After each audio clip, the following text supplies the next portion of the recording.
So yo, what's up mga bro? For today's video mga bro. So ngayong araw mga bro, retouching work na lang tayo dito mga bro.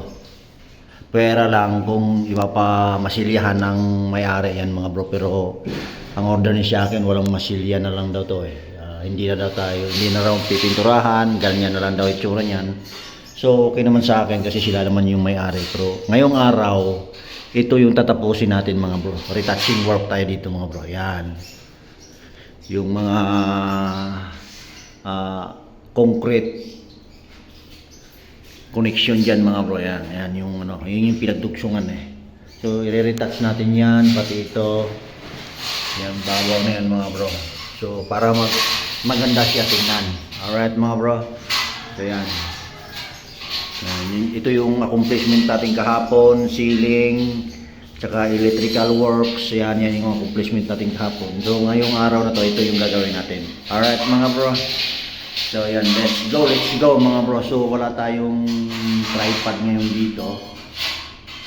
So okay lang. So before and after na lang natin ito bibidyohan mga bro.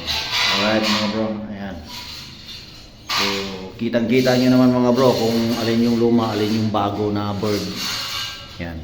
Yung walang pintura, yan yung bago. Yung may pintura, yan na po yung binaklas namin at kinabit uli. Alright mga bro. Alright, let's go mga bro. So retouching work na tayo mga bro. So alright mga bro. So renovation natin mga bro dito sa interior mga bro is done. Alright mga bro. Ayan. So nagti-cleaning na yung isa kong kasama. Ayan. So hindi tayo pwedeng pumasok dyan mga bro kasi pinunasan na ng basa yan mga bro. Alright mga bro. So, ganyan lang siya mga bro. So ang order ng may-ari natin mga bro, ang kliyente ko. So ganyan lang daw siya muna. Then pag merong budget na uli, saka na siya pipinturahan or mamasilyahan din.